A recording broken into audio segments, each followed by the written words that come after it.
next we have a workshop about the WCPS coverage service and coverage processing service and Inspire.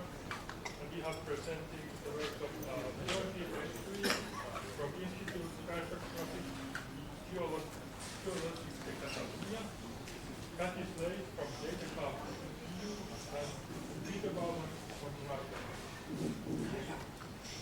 Yes, I'd like to welcome you all. This is going to be a slightly confused presentation since we're doing it in 3 parts very randomly, but I think at the end you will enjoy it.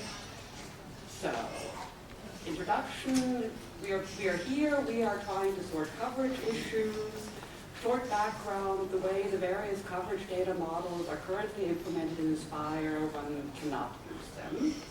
We've been doing various bits of magic to figure out how to use them. We will be showing you how we have made it possible. But before we start this, we would like to get a better feeling who is our audience here. And so we put together a short survey. Anybody who has any device online, get it ready. And let's switch to, or do you have that, Jordi, did you not put it in? The survey link. Okay, thank you. Sorry.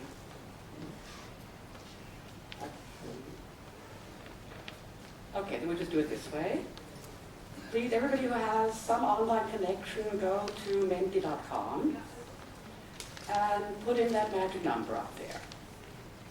And the first question is, what is your role here? Are you providing data? Are you using data? Are you doing both?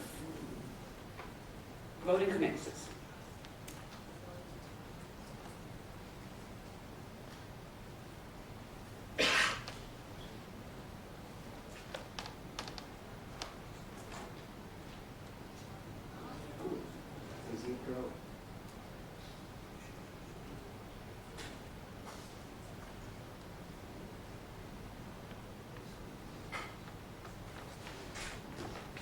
Okay, now we are proving mathematics. 6 plus 2 is 5. No, that's just 3 different options. I know. You found the sweet spot. There is a competition. Yeah, right. The blue team is leading currently. So what about the yellow and green teams? Don't you want to catch up? But we do have some who can do both. So we have the flexible people. Right. Because the flexible ones are trying to catch up. Working on it.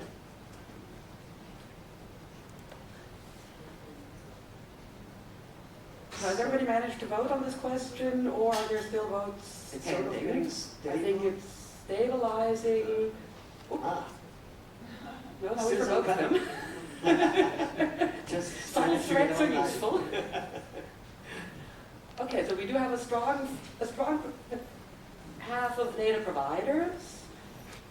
So let's say part of the motivation here for the data providers should be to then see how wonderfully usable their data becomes when they then use the magic we have done. Somebody leaned against my laptop or against the plug. I'm claiming not guilty. You have to go very far away from that plug because this is very unstable.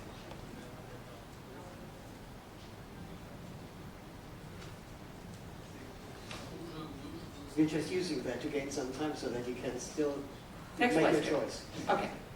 So now that we've given you time to answer the first one, second question is what is your basic background? Okay, good. It's not all governmental.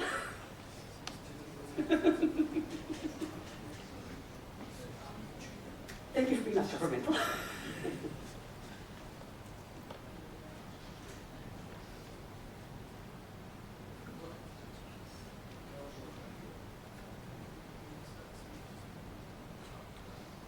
And anybody here not a bureaucrat other than Giacomo? Thank you for showing that there are other options out there. Okay, so we are in a very strongly governmental sector. I've been hoping we would have a bit more of industry or research. And okay, we have a bit more industry. We voted twice.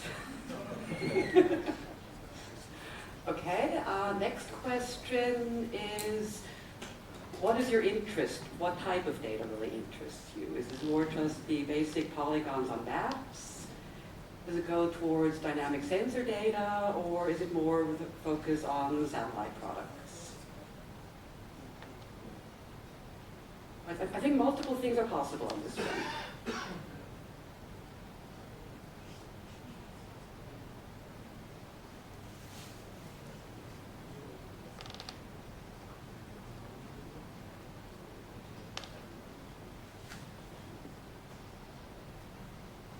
Okay, so static features, the blue team keeps winning. We do have quite a bit of interest also in the more dynamic and satellite data.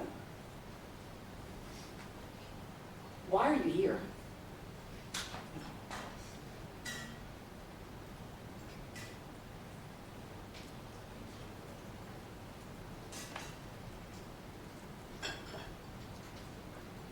I know typing is evil on little things.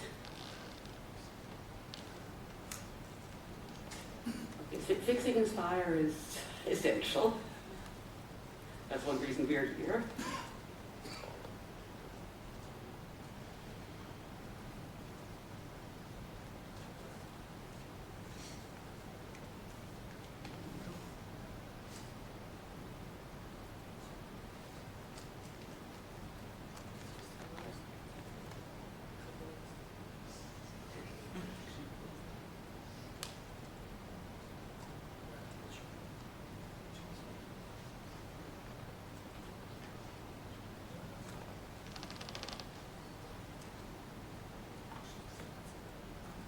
Short correction, impalement means something different.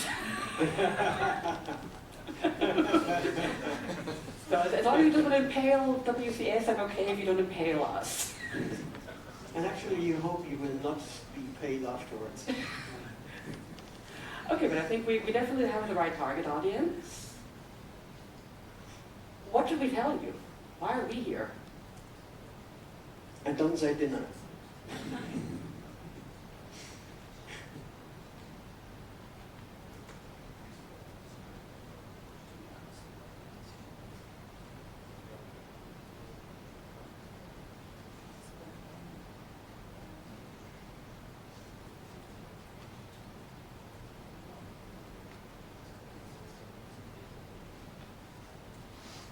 Cool. I like the idea of 3D data. Oh, you're being very uncreative. Oh, okay, now slowly.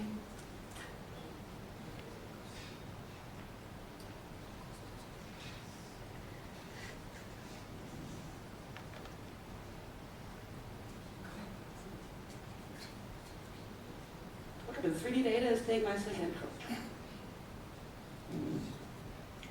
True.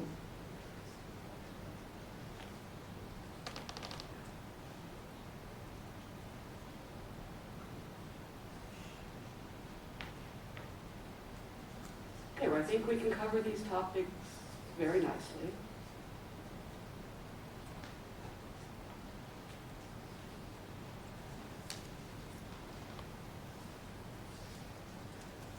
A bit of technical background. Please rate your experiences with these various technologies.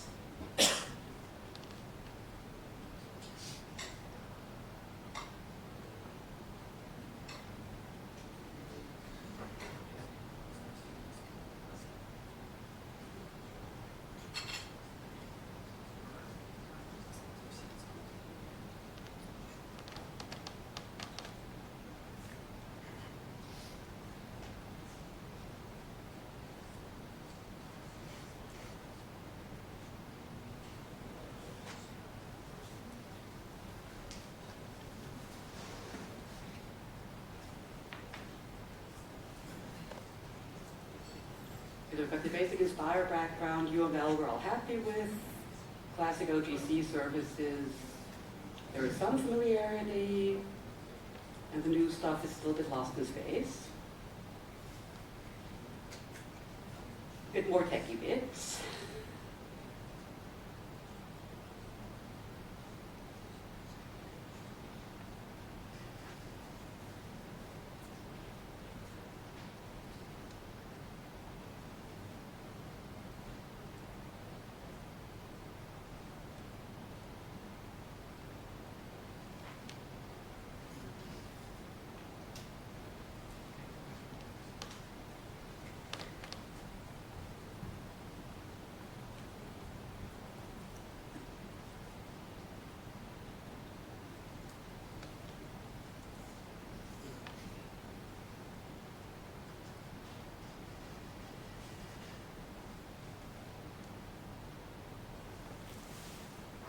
Okay, so the XML world is still rules. JSON is getting there. GeoJSON, people can at least spell. JSON LD seems to worry people a bit more. And RDF is at least a concept.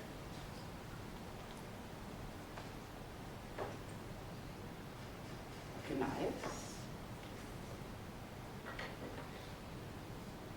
And I think now we're done. Okay, thank you very much for that. It was important for us to see who are we talking to, how techie or non-techie, who's really our audience. And now to get back to our presentation.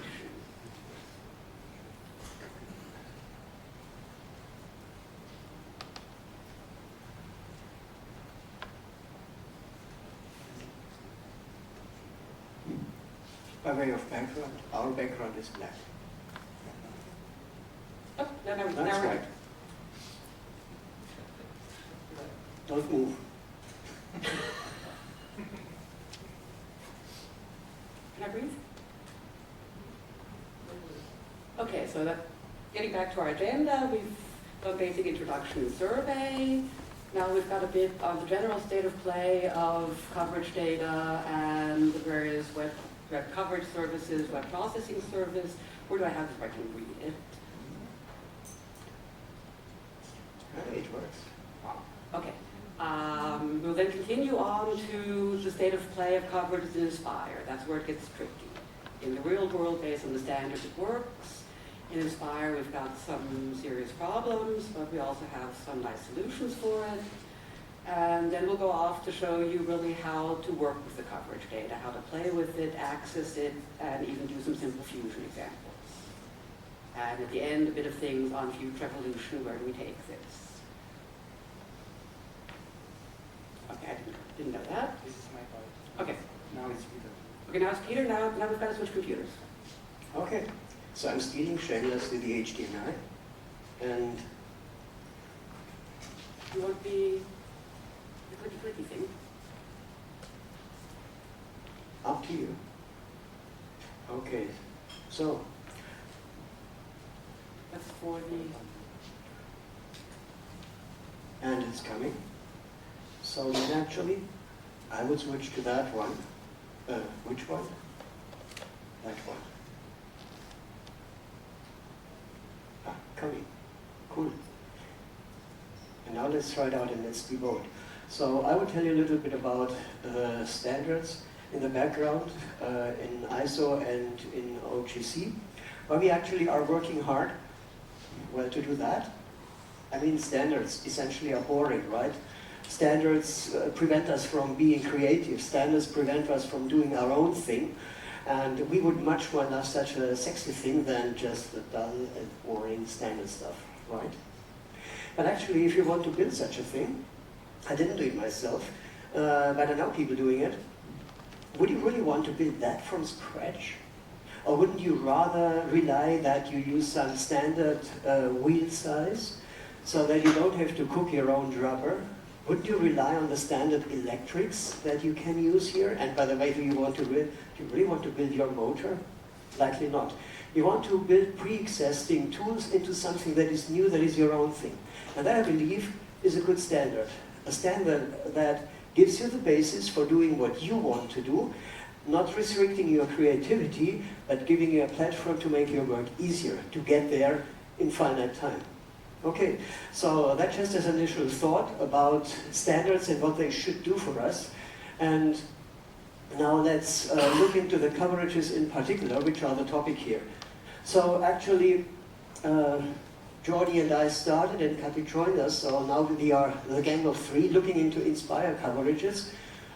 We have looked into how can we do coverages. We wanted to implement that. And so, okay, there are some issues, and we found both incompatibilities with the existing OGC standards and also some technical infeasibilities. If you want to read details, there's a paper on that that has been published and that is also available to JRC. And now we're waiting for them, because in the end the goal is not this old saying. What's the good thing about standards? That we have so many of them. Not necessarily. We wouldn't want to have a separate Inspire coverage standard. We would like to have it together. with ODG. And by the way, what about SOS and WCS? They both address coverages, so they both need a common framework. And that all stimulated us to work on that. And so what you are experiencing today is actually some awareness tour, if you want, where we are traveling occasionally. There was the Amsterdam workshop last year, there's the one here.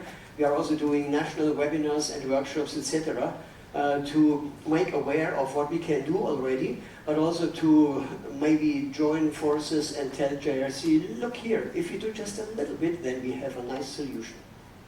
Let's see. So, I'm going to tell, unless Jordi wants to jump in here. You just kicked me from the back, right?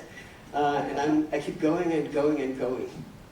So, coverages. From an OGC perspective, and I claim guilty for that part, I'm the editor of the OGC WCS suite. We have the abstract, topic 6, or ISO 19123, which is way too abstract to serve as an implementation basis. And we have the concrete thing, the coverage implementation schema, CIS. I've seen that already in the tag cloud before, so you're generally aware of it. And we are talking about this one. Historically, this was the first attempt here, even before I joined, to do coverages. It has some shortcomings. Then folks concentrated on ortho images because they are somewhat easier. That gave rise to rectified grid coverage, and then we put everything else just into referenceable grid coverage. I'm not guilty of that name. I even had to practice for pronouncing it. And then with CIS 1.0, we had the whole thing like this. And then with 1.1, we added something that's called a general grid coverage, which actually encloses all that, and it also covers a few spots that had been omitted before. For example, certain types of irregular coverages. And so now we have one common thing that allows to describe that all in a nice way, as I would contend. You can judge, because I'm going to show you that soon. But first let me mention that this part of coverage world, we have others here, but we are not going to address these today. The raster data here, that's actually also the world of data cubes when we come to multidimensional raster data. Okay, conceptually it's so simple. Coverage is a subtype of feature, and coverage essentially is a function saying, if I give you a coordinate, then I want to know the value. So we have a domain set, where are the data? We have a range set, what are the data? And then we have a description, where we shamelessly have stolen some years back from the sensor web enablement, because they already have such a description of what the pixels mean, and we take that one-to-one. That tells you already one kind of connection with SOS, so the WCS guy is waving to the SOS lady. We have the common semantics here in the range type, and that allows us to have a seamless transition of information. Well, and then of course we want to have more metadata, so there is a bag that can literally contain any sort of data, and that is actually a point where we can hook in, just to anticipate that surprise, we can put in Inspire metadata. And so we have something that could work for Inspire. Okay, and that's what it looks like. It uses CIS 1.1, the general grid coverage, so we see the domain set in XML, we see the range set with values, we see the range type here, and everything is neatly arranged. I'm not going to talk about the CRSs and the axis definitions, just note in passing that we have something, look at the axis labels here, lat, long, height, and date. So that describes a 4-dimensional coverage. Can be as simple as that. Oh, you don't like XML? Okay. So maybe JSON is something for you. So if you prefer curly braces, then this is a representation doing exactly the same thing, just in a different encoding. Meaning, you can serve the same data in this and any other format simultaneously. That is not the case, for example, with this coverage JSON. You may have heard of that one. This is a separate, independent development, not compatible, unfortunately. I'm hoping that at some time we can align. And if that's still not your kind of thing, RDF. Okay, that continues about 1 kilometer down into Earth here. But it's a description of triples, so you can feed into your semantic web stuff. Okay, so we have various representation of the same information contents that can describe both regular and irregular grids. 1.1, by the way, is backwards compatible. We did not deprecate anything. 1.0 is and remains valid. And there is no idea of deprecating that. Yeah, there is more in it than I can tell here. But let me just mention the CIS also is ISO standard, meantime 19123-2. Okay, so much about the data. Now about the services, you all know WCS. We have a core, which is tentatively kept simple so that we get many implementations of it. And we do have quite a few of them meantime. That does just a simple thing. Give me a coverage or a part of it and give it to me in my favorite format. So we have this subsetting, which can be trimming or slicing, and that can be combined. The extensions actually add further functionality facets, and so you can build up your implementation of WCS depending on how far you want to go. Now, the get KVP representation is pretty old, but it's the only thing that runs on my PowerPoint, reasonably. So I have used that one for giving you the example. So with service WCS, you say get coverage, and then you get this coverage. If that is maybe 10 terabyte, and it's not what you want, you can do subsetting by indicating per axis what you want. So longitude, this interval, latitude, that interval, and in time we did a slicing in this case so that we extract a time slice from an image data cube, for example. And if you don't want it in the native format, but in your desired format, then say so, and then you get it, say, in TIFF. Okay, so actually we have the core get coverage in one slide to be explained.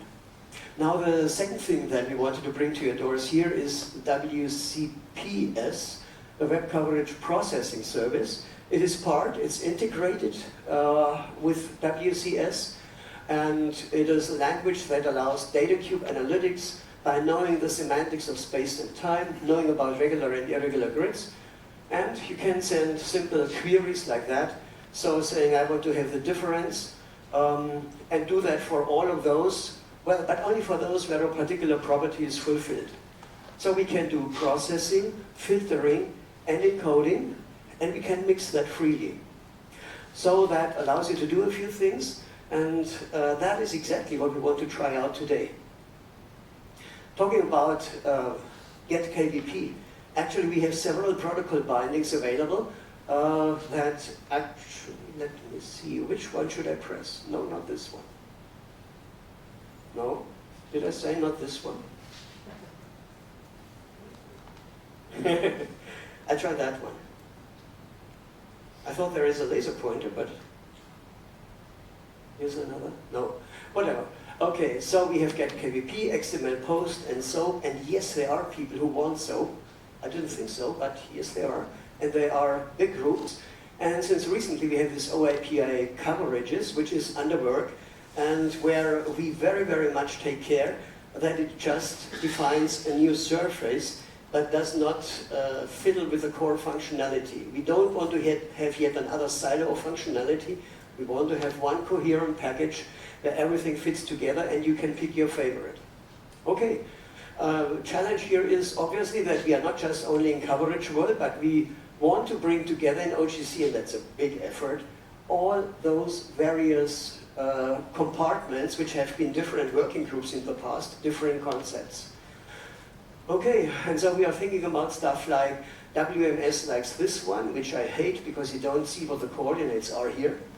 WCS likes that one, where you see what the coordinates are, and so we have to get together. That is ongoing work, and if you want, we can discuss afterwards. But for now, I need to progress. So we have seen a little bit about WCS, the data model, the core extension model, which makes it modular. By the way, OGC has conformance tests in place so that implementations can be tested. I mentioned WCPS. The whole thing is not just on paper, but it's really implemented, it's tested, and tested means on 2.5 petabyte assets of multidimensional data, so it really works. So it's actually the way of doing raster services. And now, pull out your mobile phones. That one would get you to cut this link and open the website so that you can follow. That's already passed. Not the Mentimeter, no. Which one is that one? That is linked to the overview, to the, let me wait, typing and talking is difficult. Getting to, where's your GitHub thingy? Ah, I just had it. Is that the GitHub link where we've got the examples then? Exactly. OAPI common? No. Too many GitHub repositories these days. Can you give me a hint, some keyword? Put the slide back on and I will see where it goes. Slide? Coming. Oh. Slide coming here. Ah. But that still goes to the Mentimeter. Oh, so it is the old one. Okay. GitHub data My mistake. coverage. Thank you.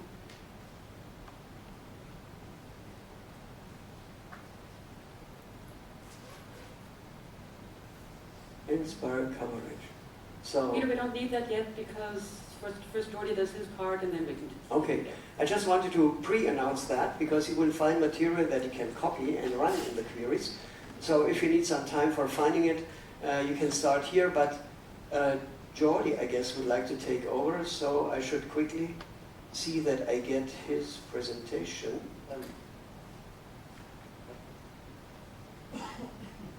And here it is. Okie doke. And the pointer is yours. Thank you, Peter.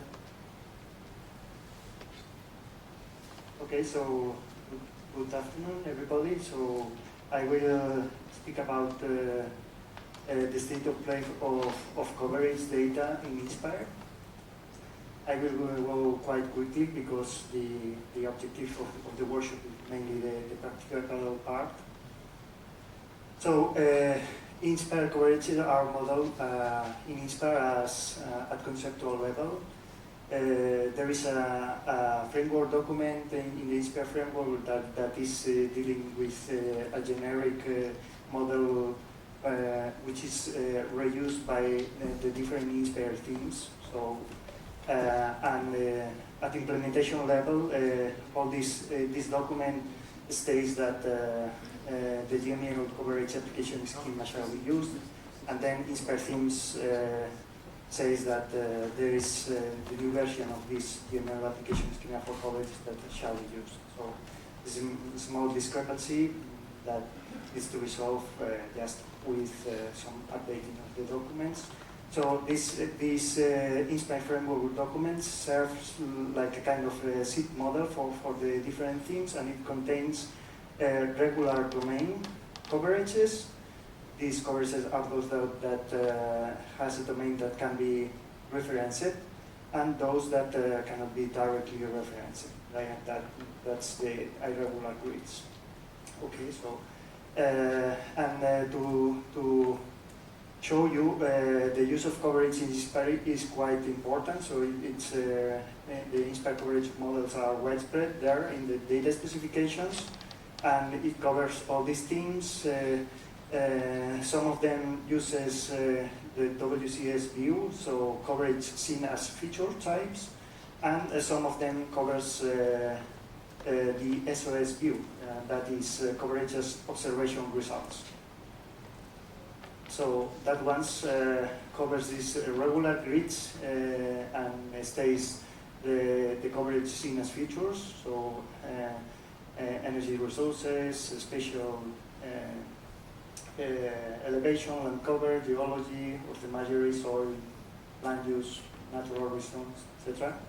And some of them are using these irregular grids. This is just to show you a kind of multiple classes there in the INSPIRE models that are used in the different INSPIRE themes and with different methods of generalization from the seed model, which is a kind of somehow a bit lack of cross-team harmonization, but is nothing so important. And have these teams regular grids and these ones dealing with irregular grids. And then we have these other INSPIRE teams which are dealing with this SOS view. So, really, what's exactly the problem that we are trying to solve here? And this is that we have some coverage standards that has been presented by Peter, and as he said, there is some four basic elements in a coverage. You see these square dots with numbers. The squares are the domain of the coverage. The numbers are the values. That is the range set of the coverage. There is a part in the left side, which is the range type, which is just defining the variable or the phenomenon that is represented with these numbers, and some other important properties to read the coverage. And we have also the metadata slot where we place any type of metadata. So the INSPIRE conceptual model defines this kind of model which adds extra elements there, which were considered to be important for INSPIRE. So, and the thing is that this conceptual model is okay, but we have to, let's say, somehow say how to implement all these extra contents in a real environment. What we are now proposing to do, this kind of solution, is to define correctly this implementation model that has to be implemented in INSPIRE. So just taking the model from the standard, the GML, the CIS 1.0, and then introducing the metadata, all the information about the INSPIRE extensions. So that's so easy. So we have run several activities today that you can maybe have a look at home. Some webinar, which is in the INSPIRE thematic clusters platform, now renamed to INSPIRE Forum, INSPIRE Community Forum, and then the last workshop we presented in Antwerp. The article that has shown Peter you as well, where you can find the different suggestions that we are basing our solution, and then the proposals and examples that we are presenting now in this workshop. So this is more for the future. So now we are presenting some results, but the future is that we will be, let's say, having a list of the things that has to be changed in the INSPIRE framework. We will update the schemas or propose to update the schemas, and all this documentation will be proposed to me in order to sort these problems. And of course, looking forward for their endorsement and the contribution and the positive position from member states. So I now give the floor to Kathi again. Okay, so this again shows the issue Jordi just beautifully illustrated, that while the coverages expect their additional information to be provided in the metadata, in INSPIRE it was packed on top. That in INSPIRE we had new classes defined which added additional attributes. And it's a valid data model, but it's not a valid data model for a coverage service. So all the cool stuff Peter was showing of slicing and dicing doesn't work. And then we tried to see how can we get this relevant additional information extended to the basic coverage class into a simple feature type for INSPIRE. Because this actually turns into this big thing which the coverage service chokes on. And we want a nice simple little thing there with everything else in the metadata. And after pushing various ideas around for many months, we came up with a very simple solution. We realized if we take this little derivation arrow here and just cut it away, you're left with a nice little feature type. It has exactly what INSPIRE requires. It can be nicely stored in the metadata slot. So according to the implementing rules, nothing has changed. It has been moved one slot over, but it's within the same feature. And with that, we can work beautifully. So these are going to be the types we're going to show you. We've done this work for land cover, for orthoimagery, and for elevation. We have to see what is the official JRC point, but JRC will get its point to talk. But from the data level, from the IR level, I do not see a check which you can say I've missed. And okay, we've done the same thing now for the elevation grid. Orthoimagery was a bit funny because of all of this mosaicing stuff, which I don't even know what it is. I hope they do. And for land cover, we've had it already. Land cover we already presented in Antwerp. And here we've got the links for the various XSDs I have hacked for this. Here we've got the endpoint of the Rasterman instance and also the name of the various coverage types we have there available. These are exactly the pieces of data where you get to play if we talk fast enough. And to it on now.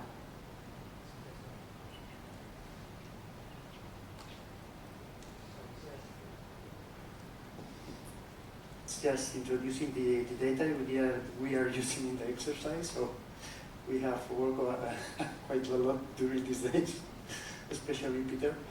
And we are using some orthoimagery data from my company, ICGC, elevation data and land cover data with these resolutions, and this will be the names that we will be having in the Rasterman platform in order to with this geographical scope and ingest it in the service from Peter. Okay, now we go to the what coverage service description. There is one slide with the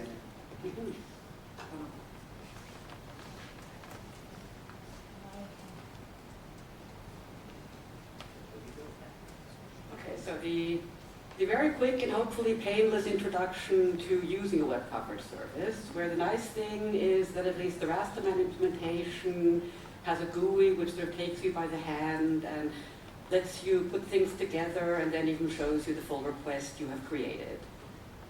So, starts with the overview. Short warning, the names of the coverages we have created changed over the weekend. I was not willing to do the screenshots. So the names which we had in the previous slide are the correct one. Here we still got some of the old names. But this is when you go to your coverage service, to the landing page, you're confronted with this nice list of all the coverages in the service. You could then, if you want to see where they are, you can click the little check boxes here at the right for display footprints. Scroll down a little bit and you have a nice overview of where in the world is this. So it's a nice way of understanding, do you want to look further or is this on the wrong continent?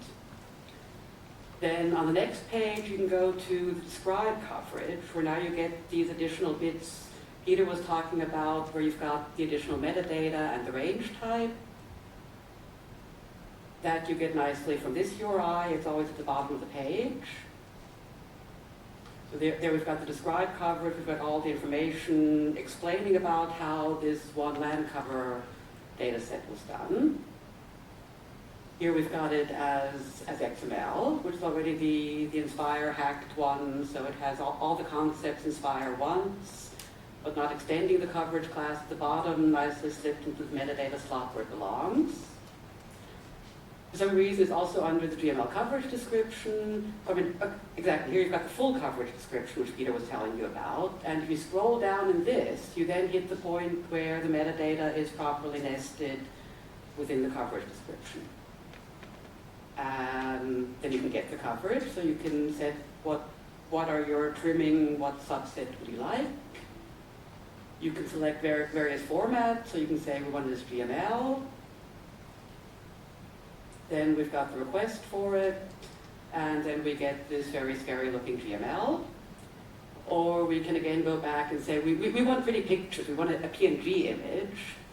Here we've got the request again, requesting the PNG format, and that gets much more digestible. And now you're on. And that's it. I'm on, indeed. So I have to be careful about what I say. So Kathi, thanks a lot. That was a great overview, and that's what you can do right away, trying that out. Now you have seen that URL a couple of times, and you can go into your favorite web browser and invoke it. What you're seeing here actually is a particular client that we actually developed for supporting developers. And I would like to have, coming back now. Okay. So that is not for end users, it's rather for guiding you through the world of coverages and coverage standards. So the logic is as follows. If you invoke this URL with no service request, nothing, then we just show that particular client, giving you some guidance to it. You see, this is really structured along the requests. We have WCS, WMS, and we have the request types that you know, so nothing that an end user ever would see. But you can use that for going through, saying, for example, okay, now I've seen all the coverages, and you see that we use that for further purposes as well. But we are interested in Inspire stuff, okay? So we pick those ones, and we find out where these are. Underneath, we use ESA, NASA, Web Whirlwind. And so we can find out that we are sitting in northeast Spain. This is where our coverages are. If you want to find out more, like for example about the RGB one, the ortho image, as Kathi has shown, you find that we have axis easting and northing, and we have red, green, blue. However, we have abused that in another one where it's also red, green, blue, but a false color image. But here it is actually. And if you want to study how the requests work, again, you can see the footprint, but that is something that we had already before. So you can drill out metadata, as Kathi has shown so nicely. So here is where you actually find the Inspire stuff. Why did we do that? Why did we rearrange that? Well, simply because Inspire coverages have taken the idea and have paraphrased it somehow, so that it's technically not compatible. However, WCS and CIS is not that static. It can be extended. It defines extension points.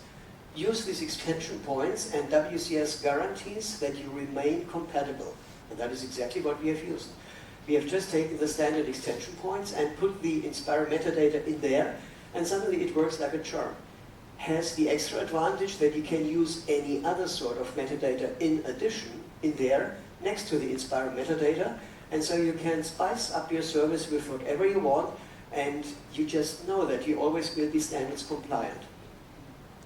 So that is what we get here with the description, which just tells you about what they mean, and then you could look at them. Well, how do we want to look at that? A web coverage service is more like a data service. If you want to really see it, then go to, for example, web map service, and then again we get the footprints that we can see here. That would get us into Whirlwind. I don't know why it's not loading. But anyway, let's look over here, and we find that we have defined, we have a layer here. Let me zoom out a little bit so that you see the placement. So that is standard web map service, yes, zoom and pan. The style actually, it may look strange to you. So we have here some styles that you could display like this, but here's a special one, NDVI, which actually defines here a formula which is WCPS. Hey, we are not just showing the image like WMS assumes, but we have a derived layer that actually computes on the fly what you want to see. But I'm anticipating actually, because what you see here is the WCPS fragment that can be used to compute a web map service. Let's really go into that.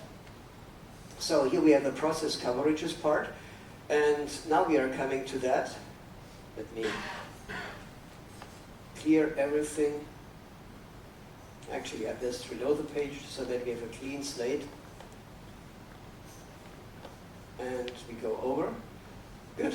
And now, go to that GitHub page if you want. And Kathi was... I can imagine nobody has it. So this is the URL up there, github.com. Then it belongs to DataCav. That is Kathi's work. And you drill down into inspire_coverage, and you get there. But it's in the workshop request. Okay, so you find a few more information, and then you drill into the requests. Thank you, Kathi. And what you get here is all those requests that we are going to look through. So let's take something simple, basic infrared. So all you need to do is copy that and paste it into the process coverages window. Let's not do that. I take it from my part here. And I copy it over and I execute it. And once that is done, here it comes. Let's look at what we are seeing actually. So here's the request that iterates over one coverage. So if you want to call it an iteration, that is the ortho image RGB. It returns from this ortho image a cutout, which is specified here with easting and northing coordinates, and I want to get that in PNG. What's that one? This is not standard. This just tells our client that the result is an image that you want to display. You can leave it out, and then the client will say, sorry, I don't know what to do with it. Go and get happy with it, for example, in such a viewer. Now you can start playing. I put that the image one, and say, well, who says that I like PNG? Actually, I would prefer JPEG, because it's faster for download. Did you see the difference? So it's noticeably faster than PNG. And this is now what you can try out. You get the principle, it's just text, and this text can be edited. Maybe you cannot do any magic here with WCPS now, Prima Vista, but playing with it a little bit, that's what we can do indeed. So for example, I'm copying over the infrared again, and for the fun of it, I make it JPEG, and here it comes, our false color image. Good. What else can we do? Maybe in further data sets. Oh no, my script says that we want to do the NDVI. Do you remember that this was a web map service layer? And here's the full query. I take JPEG again. No, I shouldn't have done that. Oh, yes. Bad mistake. But at least you see that it's not a fake. So now we get the NDVI computed here. You see the red, green here. You see our cutout. And we had to do a little bit magic to present it, because as you know, it's from -1 to +1, so we needed to get that into something visible. Okay, so now we have seen NDVI from our infrared image. The next thing we have is elevation. And we really have to be so grateful to Jordi and ICGC, because it's all their data, I should mention. And we got that, and we could play with it. Okay, now this is a little bit dark, isn't it? Okay.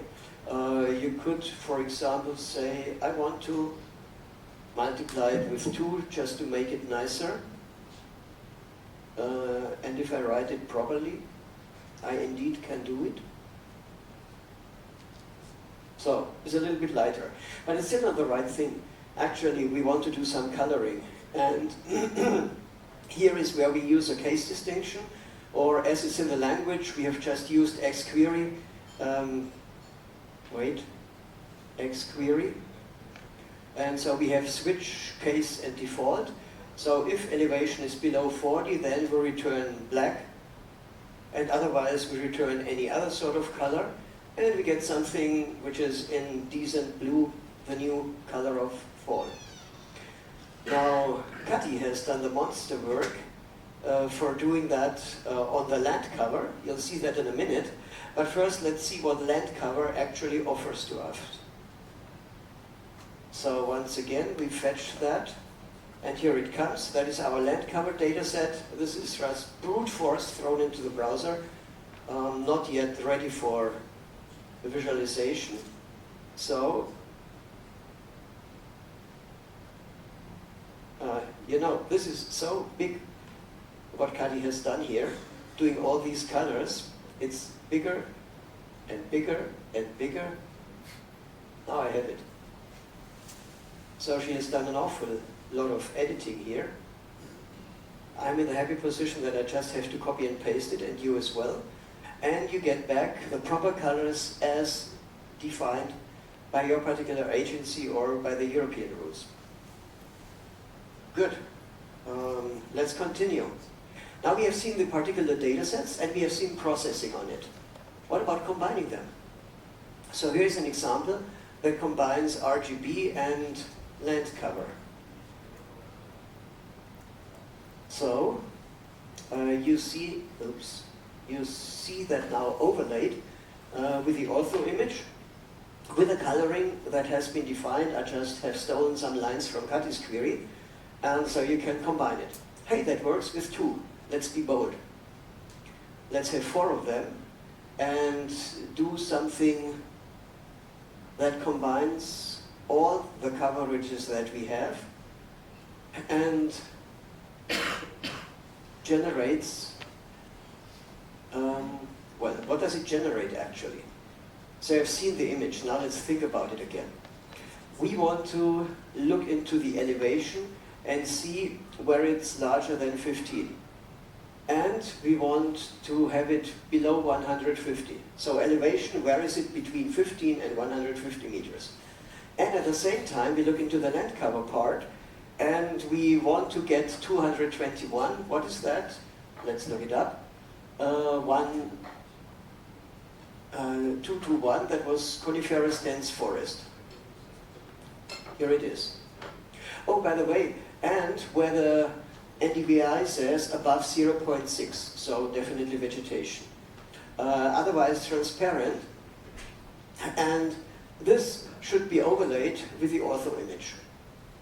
Okay, so we have something that in a complex way combines 4 data sets into one product for the user. And that is what you can put into the web map service now if you want, and have it displayed as a virtual layer.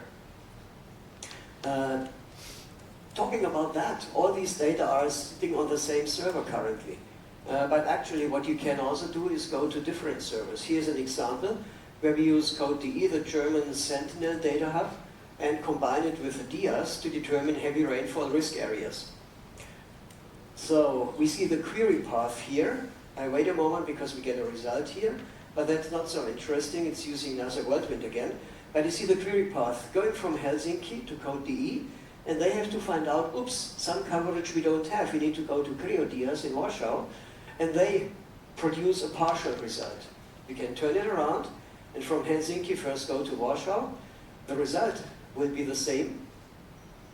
So actually it's totally location transparent, and you can combine such coverages. And that has found the fun of people in Taiwan, where I will be next week again, where now we go a long way from Helsinki to the National Supercomputing Center, and they also have to ask back with CodeDE to generate a result that is an NDVI forecast over the northwest of Taiwan. Okay, so by the way, all you see here is live demos. That's all live. Just as the last one, just to give you an outlook of what can be done, this is the DataCube front end to CodeDE that we have just used. And here is another federation thingy, and while I'm talking, it's actually getting data from CodeDE, that is RGB, and elevation data from Claudio in Munich, and combining them live into a visualization with WebGL. Okay, that was a very fast walkthrough to what we have seen here, those queries, and it motivates 2 messages. Number 1, it works. The concept with the coverages, as Jordi has put it into the larger context and Kathi has shown it in detail, works. And we can make it working without throwing overboard what has been done in Inspire. It just needs a little bit of an adjustment and then we are there. And then we don't even get just WCS, but also WCPS, which is mentioned in the technical guidelines, in the technical guidance. And with that thought, actually, I would like to come back and see where we stand. I'm lost in my presentations. You were recently letting people starting to play with the coverage service, and you have Right. half an hour if you want to play with it, to ask questions. Afterwards, we will never answer a question again. Your opportunity. So, before we come to the wrap-up, let me come back to that part here. Once again, that is the URL, and you can start clicking through, basically. We have prefabricated examples, and you can start editing and trying something. One short bit, I just remembered we have to have JRC. Marco? Yeah. You now have to tell us why we're wrong. No. Marco actually is doing the tests for Inspire, the test beds. That's a very precious task, but I believe a very exhausting task as well, so glad that you're doing that. Oh yeah, this is just from the services. So we have not yet come to 103 data specifications. Take a fresh one. Okay, thanks. No, I was saying, yeah, I'm working on the Inspire validator. Now, one of the latest news is the presence of the conformance classes for download services and specifically WCS, which is testing the service, so not yet the coverages, because this will be actually implemented because it's part of Annex 2 and 3 data specifications, which we are working on. What I wanted to say about this proposal is actually something that I saw in a slide from Jordi. So basically, you already know what should be the next steps, I think. It was just mentioned there as a next step. So this proposal is of course well known to us. So one of the first slides probably. So the idea here is that this is it's not so important. The idea here is that this is a proposal for an alternative encoding of Inspire. So as such, what we, I think probably already asked you, probably Michael or Robert, that were part of this discussion in the past, is to basically put together a kind of a discussion paper and discuss it again in the community forum with the relevant community, so of the imagery, elevation, and so on, just to see, because we need to see if there is actually implementation. So we need to see implementation from the community, which I guess partially is already there, and then you need to fill a best practice document to be submitted for endorsement. This is the path. One question as for the community services. I mean, we've had this on various new standards. Do you really expect these to be registered as Inspire compliant services? Because what I've been noticing is that member state administrations do not dare register something as Inspire which has not been formally blessed by JRC. And therefore you've got a chicken-egg problem that nothing is moving because you haven't said we can move. I think this is just a best practice for an alternative encoding of Inspire data. So it's the very same thing we are having now with GeoJSON. So we created the rules, and then we are now currently waiting for some sign of implementation by the community. After that, it will be submitted for the endorsement of the MIC. I understand that's that. the process. The only issue is right now you're expecting member states to implement it twice to help other people get towards the future. We need to have a proof that there's actually need, that the specific community for which this is relevant agree on that. Who here would see this as relevant for them?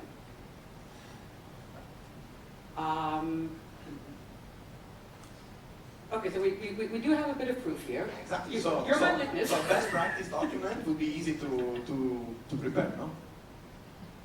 Yeah, but counter question, who of the people who are interested, who would see this as a way forward, is willing to do a deployment, hoping that at some point JRC will say it is valid? Hey, cool, we need to talk. Please don't run away afterwards.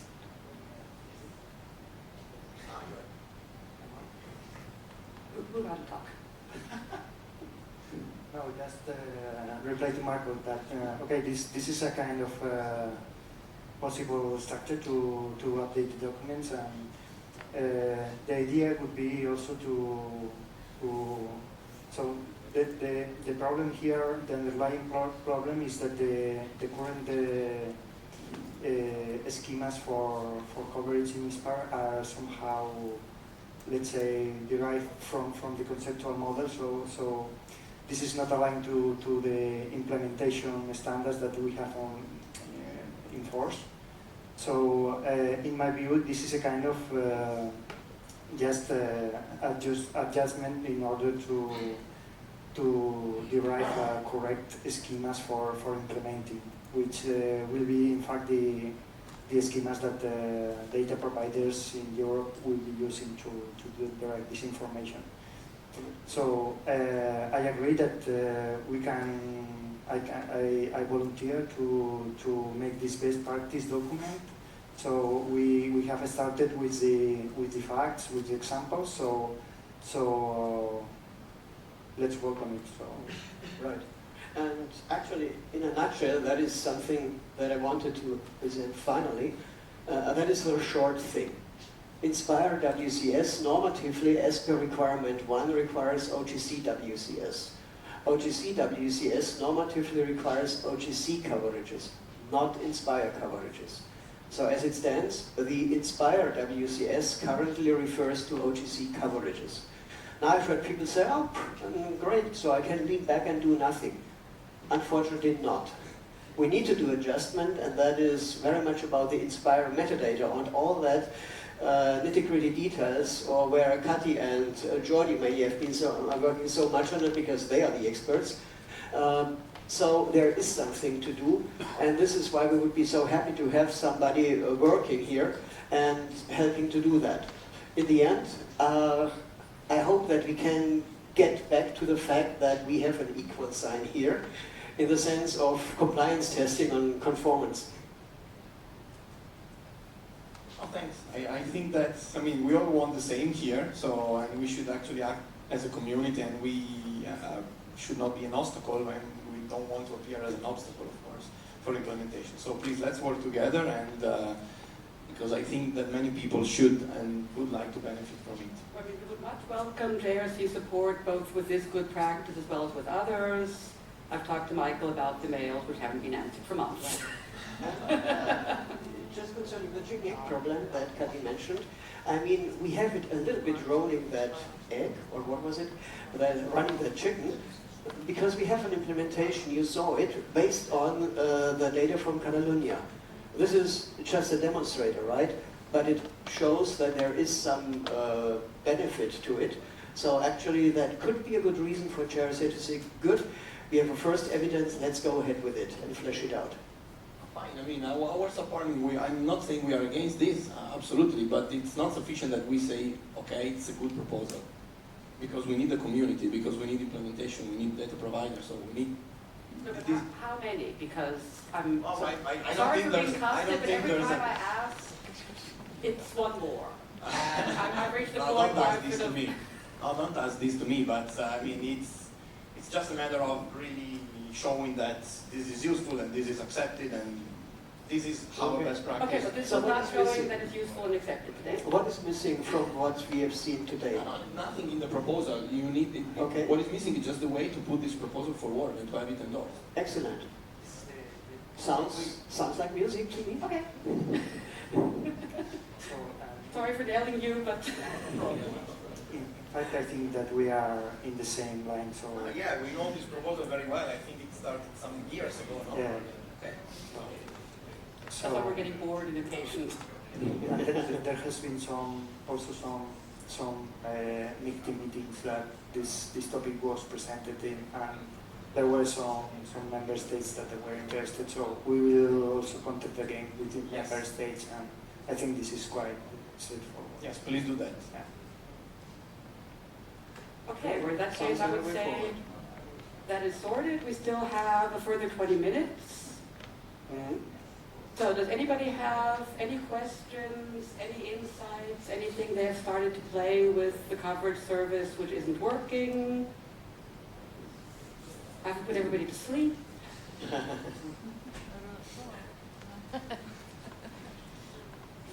Okay, now I'll go for a cigarette break.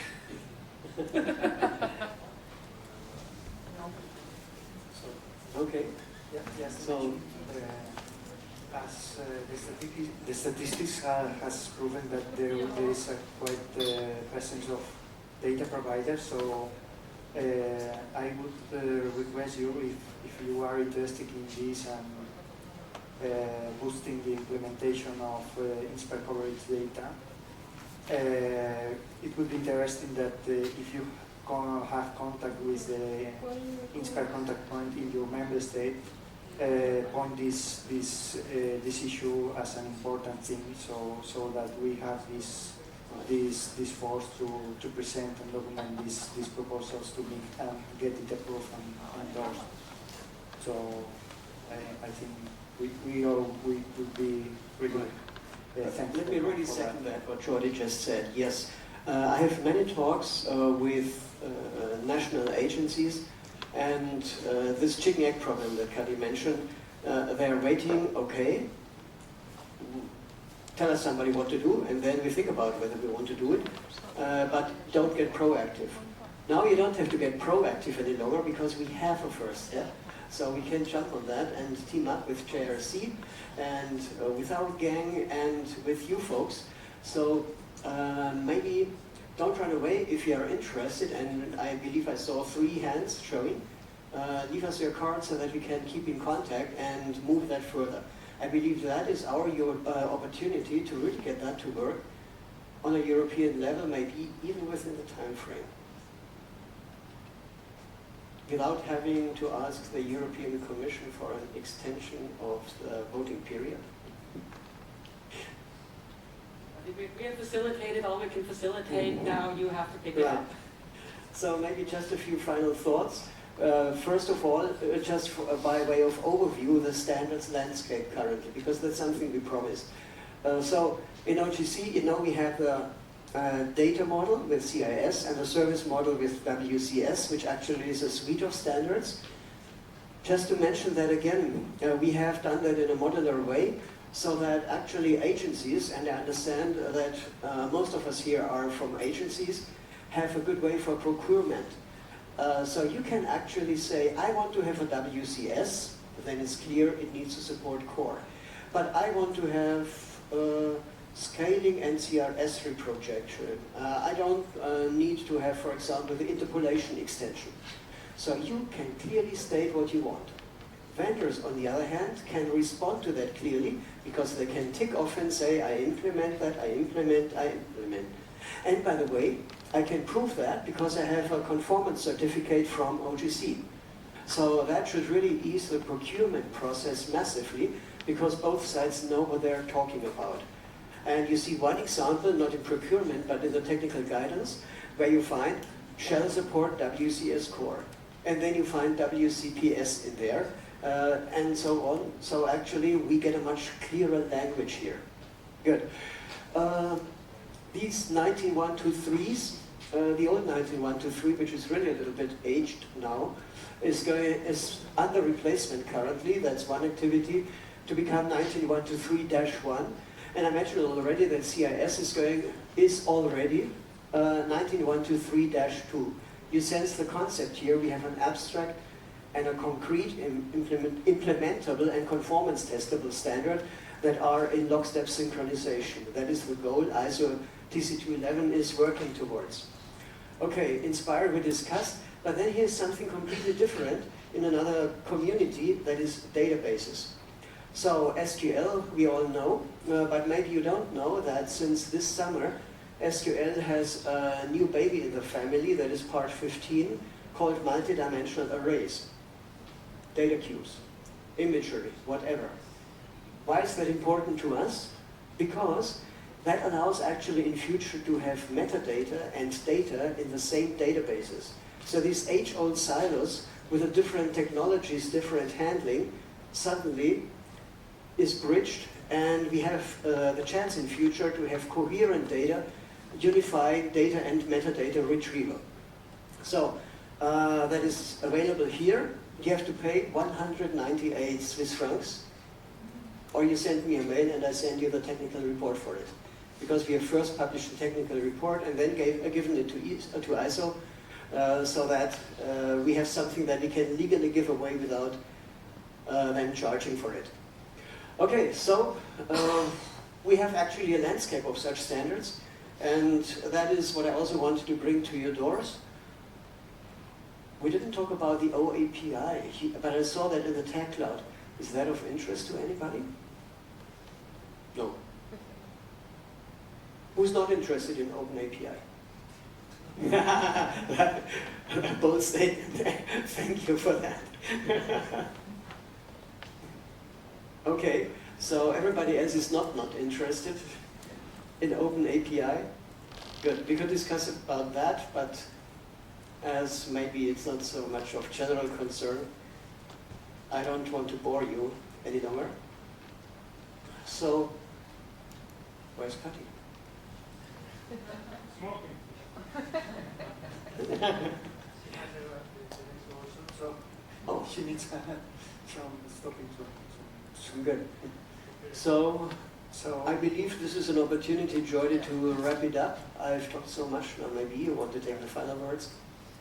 So I hope that you will find the content of this workshop useful. I think this is the proposal we are trying to push with all these examples, and the underlying solution is an important step for arriving or having this correct implementation schemas for providing INSPIRE coverage data, mainly for the teams that are covered in elevation and water measuring cluster. So again, I ask you if you have any contact with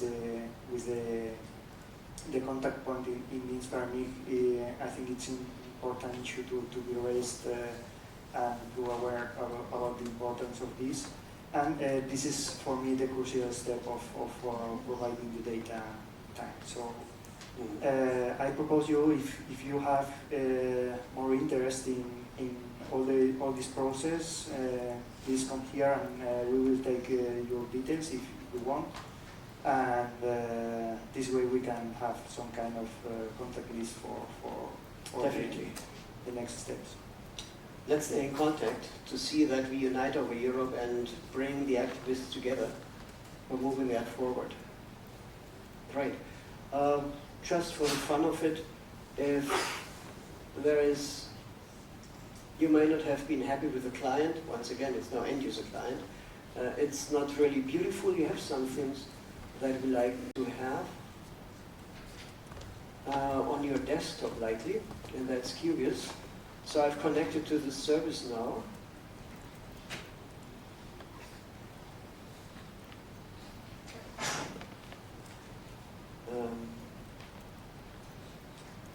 WS, yes, that looks good. Defaults are okay. No authentication. Now? Yeah. Okay, demo effect. I'm not familiar enough with QGIS okay, wait.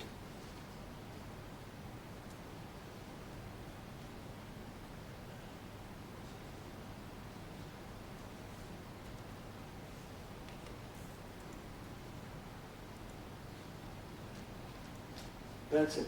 And here's our INSPIRE. Yes, my dear. And there it is again. Okay, so bring your favorite client and you can work on these data. Let's talk. So everybody interested, please come by and let's join forces. No worries, that doesn't mean a lot of work now. It's just that everybody contributes a little bit to that piece. And aside from that, let me also thank you, like Jordi did. Thanks for having us here. You saw the joint work of the three of us, working on that since some time. and glad if you enjoyed it. And aside from that, enjoy the rest of the workshop here. And thank you again for having you with us.